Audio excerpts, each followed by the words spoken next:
Non-state actors, part 2. Let's roll. All right. Hacktivists are, in essence, hackers that use their skills to support a particular point of view. One relatively well-known work on the subject, Hacktivism and the Future of Political Participation, which is a thesis actually from, I think, a Harvard sociologist or something, but defines hacktivism as the nonviolent use of illegal or legally ambiguous digital tools in pursuit of political ends. The tools of the hacktivists can include website defacement, mass emailing, denial of services, or distributed denials of service attacks, domain name service hijacking, or any a number of other methods. If you are not familiar with all of them, look them up for the moment. We'll get into them in details probably at another time. In February of 2010, a group that is now fairly well known and whose iconography I absolutely love is Anonymous, well known for these kind of attacks, launched a distributed denial of service. That's where you take the zombies and you attack a website to bring it down. And they did this to an Australian senator, as well as the Australian Parliament House. And they claim to have launched the attack due to the attempts of the Australian government to introduce mandatory internet filtering service for the entire country. Of course, Australia isn't the Australian government hasn't been the only target. The United States government, as well as others. And the idea here is that there are so many trajectories of which these groups are coming in that it's impossible to stop them, that eventually they will basically be successful in some way, shape, form, or another. The motivation of the hacktivists is almost entirely political or religiously oriented in some fashion. Oh, wait a second. Religion and politics? How is it different from terrorism? Well, let's continue on. And focused on influencing opinions on the particular issue in question. Causes that are supported by hacktivists can be nearly endless, such as feminist activism, or free speech, or no secrets. No secrets. Civil rights, religious rights, so on. Nearly any issue that we can find supported or attacked by activist groups, protesters, and the like will have some element of hacktivist support, even if it is not an overt one. Are patriot hackers a subset of hacktivism? Good question. Well, I try to only ask good questions. Look at that goofball. What's that all about? Well, patriot actors may actually be reasonably argued to be a subset of hacktivists. They use many of the same tools and methods, website defacement, denial of service attacks, etc., but generally act in support of a particular country or a national effort on the part of a country, although not in any officially sponsored sense. So there is this is actually an article from summer 2013 in reference to a patriot hacker who was threatening to reveal information pertaining to illegal drug trade of Venezuelan politicians if they were to allow Edward Snowden, the NSA leaker,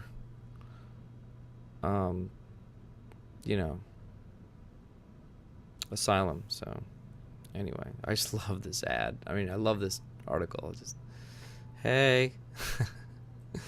Anyway.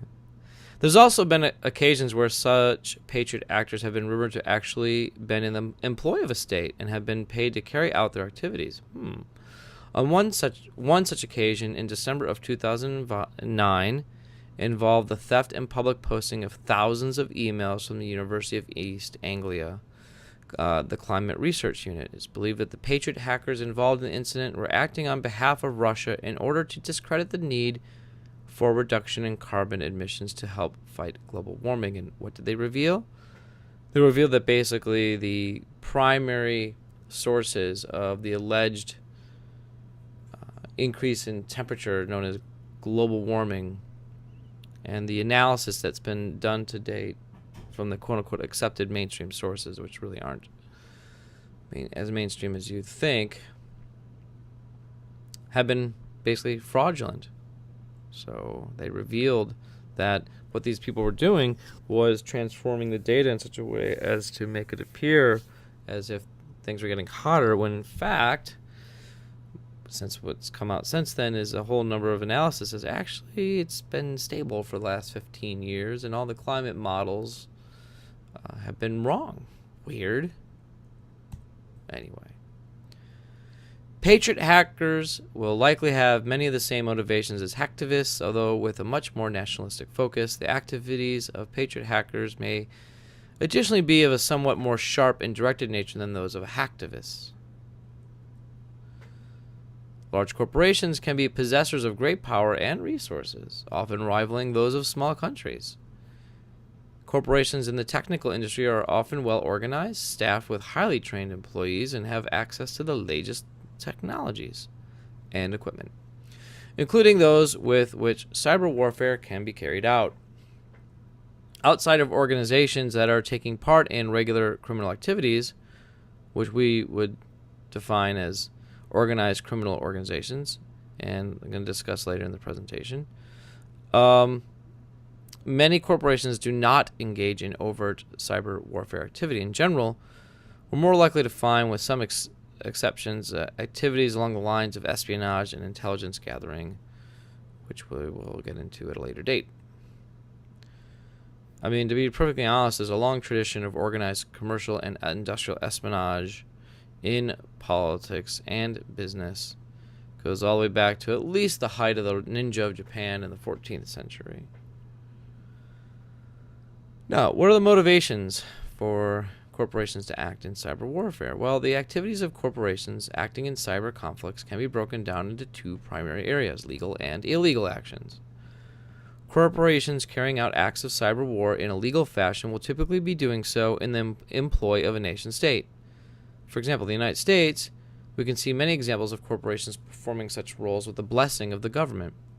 Large defense contractors such as Northrop Grumman and General Dynamics and Lockheed Martin and Raytheon provide expertise and resources to the government, enabling it to carry out the required cyber activities. In such situations, the cyber warfare activities of these corporations are allowed and legally blessed, and the corporations are well paid for their efforts. On the other side of corporate activities, we could potentially find similar actions taking place without the legal authorization of the powers that be. In such cases, we might see any number of activities taking place to benefit the corporation. Depending on the country in which the corporation is operating, it may have great flexibility in the cyber operations that it is legally allowed to carry out. And we'll talk about some of those aspects when we get into legal issues at a later date. The laws regarding cyber warfare, hacking, espionage, and similar activities can vary greatly from one country to another. Thus, by strategically placing equipment, resources, and subsidiaries of the corporation in various countries, it may be possible for the corporation to take certain activities with relative impunity, and as long as it is careful in matters of scale during these activities. Certain outright attacks might be sufficient to draw international attention and cause difficulties for the host country, which would likely not be desirable for the corporation, one would assume. Now, cyber terrorism, or cyber terrorists, are a rather emotionally charged category of attacker, subject to much debate and discussion. And again, as I go through this, you're going to say to yourself, well, how the hell is this different from hacktivists? Well, not sure.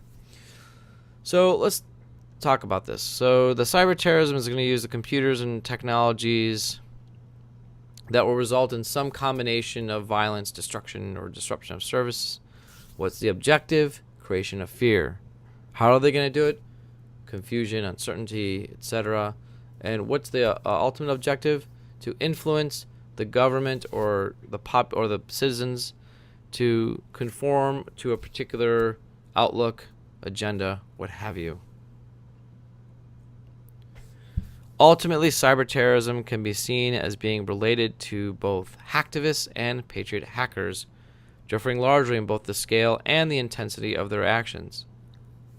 Cyber terrorists As with conventional terrorists, as if there's much of a difference, are likely to choose targets that are highly disruptive and publicly obvious. Duh. Anyway, one of the most commonly supposed targets for cyber terrorism is the many large-scale electrical grids that provide power in various countries.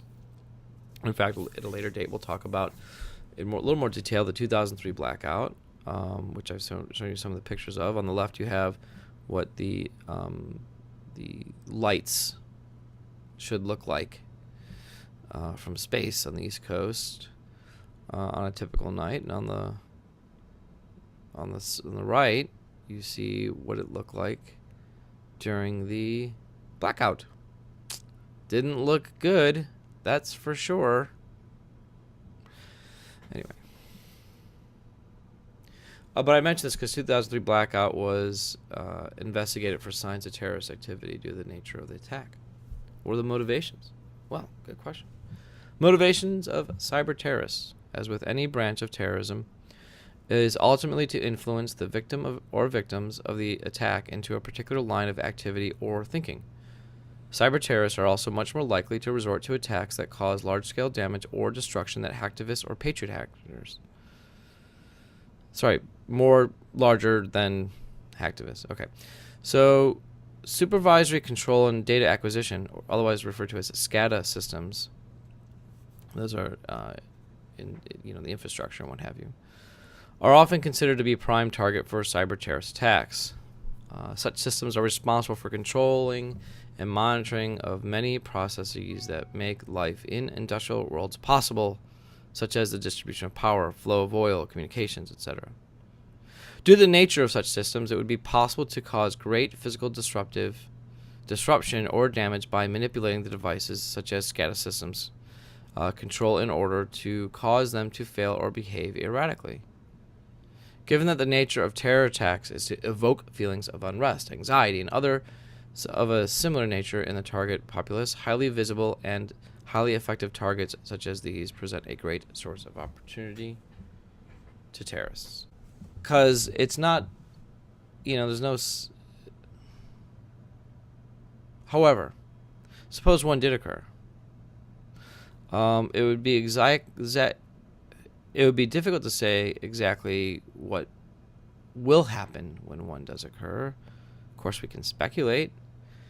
If we look at the activities surrounding the 9/11 attack in the U.S., we could see quite a quick series of activities that took place in the government. Some of them of a distinctly knee-jerk type of reaction. We saw great changes in the intelligence apparatus of the government. Some good, some bad, but all designed to collect and share information in a manner that would obviate the stovepiping, meaning we used to keep things all separate of intelligence. So stovepiping, keep all the intelligence segregated.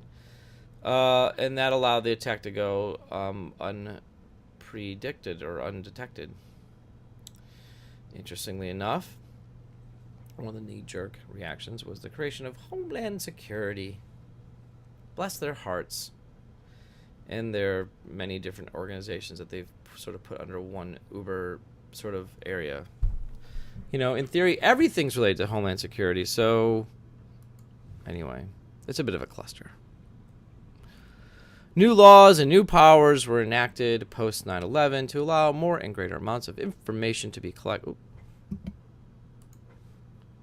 Information to be collected to feed the intelligence agencies as well. In general, a great deal more monitoring was put in place in an attempt to halt future attacks of a similar nature. We also saw a great deal of military buildup, some directly within the branches of the U.S. military, but a great deal with defense contractors as well. These are a series of former military people who are acting as defense contractors or operators. Hey. Much of this was in support of the conventional war that was swiftly taking to the area of the world that was deemed responsible for the attacks. Whether this was reasonable or effective is a matter of much debate and largely inconsequential to this discussion anyway. Within the borders of the United States, we saw greatly tightened security for a period of time with armed soldiers standing in airports and places of public interest, the TSA touching people's junk. I mean, it's a mess.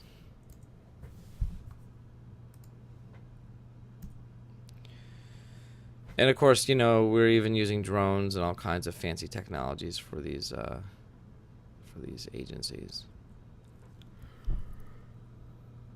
Directly after the event, some of these controls were tight for a period of time, but relaxed considerably as more time passed, without another large attack getting through. Generally, we saw a huge spike in security for a period of a year or two, and then things kind of chilled out, but we could see some of the changes resulting from the attacks that were made permanent, such as all the fantasticness of the TSA. Given that response to a cyber terrorist attack is likely to be led by the same military thinking and leadership that responded to the last attack, it's fair to assume that the response will be of a similar nature. The 9/11 attack was a new attack in both the sense of scale and technique that the U.S. had not faced before, and it did not have hard experience in dealing with. Some mistakes were surely made in the process, but in the end was an overall heightened security posture in order to prevent a repeal of this type of attack and retaliatory action against those that we thought supported it.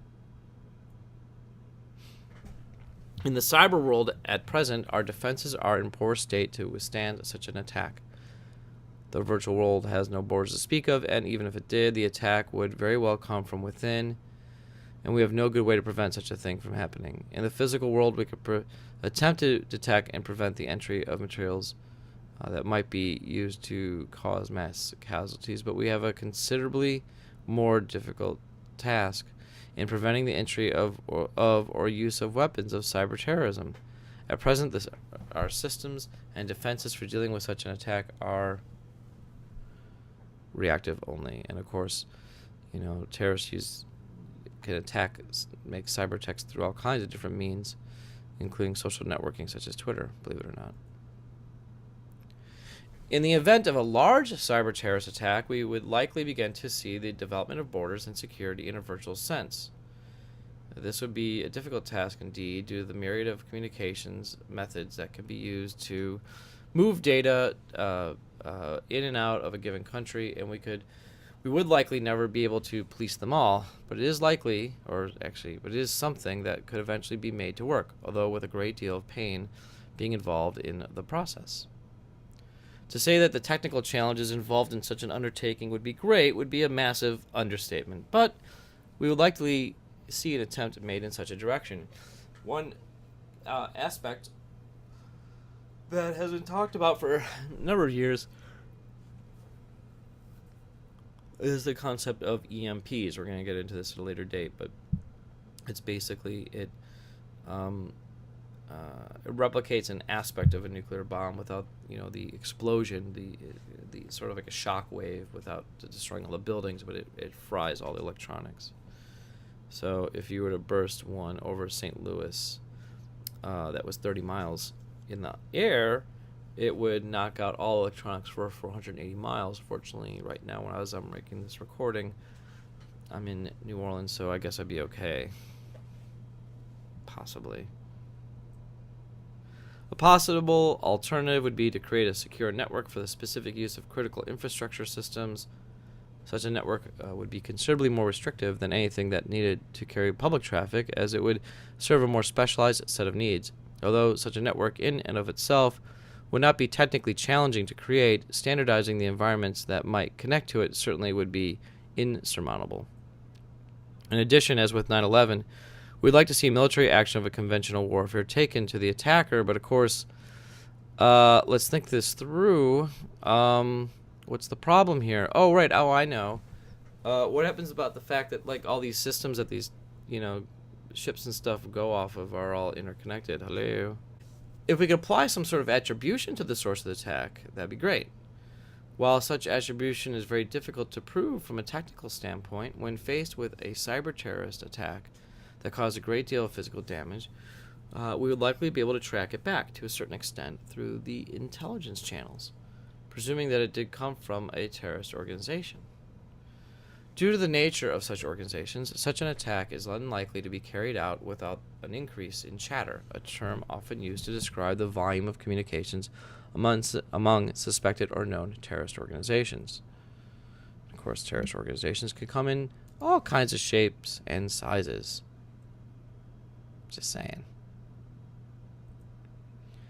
Although many different types of attackers that we have discussed in these presentations can clearly be considered cyber criminals, those that participate in organized crime can be considered to be in a different category entirely. Organized crime has existed since time immemorial, but cybercrime is a much more recent invention and one that has been taken up wholeheartedly by such organizations. Those involved in the efforts of organized crime, which can involve the use of the computer as a tool to facilitate the computer's a target or a weapon or whatever. So, they've done everything from the denial of service attacks, identity theft, malware, actual cyber warfare. I mean, there's all kinds of stuff that they've used cyber tactics to achieve whatever they're trying to accomplish. And when looking to obtain identities for fraudulent use, financial or otherwise, but largely financial, organized cyber criminals have begun to target the organizations where large amounts of data is warehoused, often credit card processing centers and other financial institutions. In some cases, the same criminal organizations have been implicated in breaches spanning multiple companies. And such efforts proved to be extremely lucrative. One gang in Ukraine was able to obtain $900 million in a single month. And of course, there are aspects of this that overlap into both the public and private sector. The motivations of those in organized crime are twofold: money and power. Given the tools, cyber and otherwise, that are at their disposal and the resources that they can bring to bear against an enemy, such organizations are truly to be reckoned with. Of all the non-state actors that we've discussed in this chapter, our organized criminals have the most potential to be on an even footing with a nation state in the areas of resources and effectiveness.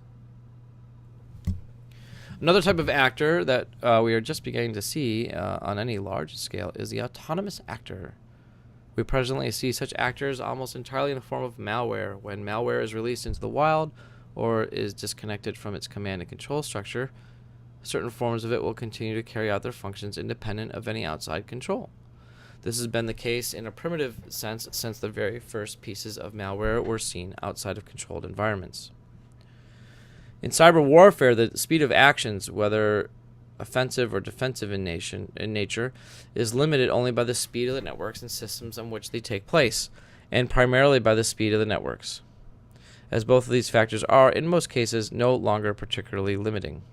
This means that engagements in cyber warfare can take place at speeds far in excess of the capabilities of humans to keep pace, as long as said humans do not interject themselves in the process and slow it down with human speed, monitoring, approvals, and other activities. We are already at a place where the defense of our systems and networks through the use of tools, firewalls, and intrusion prevention systems are allowed to act in a largely autonomous fashion with human oversight in the areas of monitoring and in some cases configuration. Wow, that was a lot. Hey, what's up with Mickey Mouse getting arrested next to an LSU fan? Weird.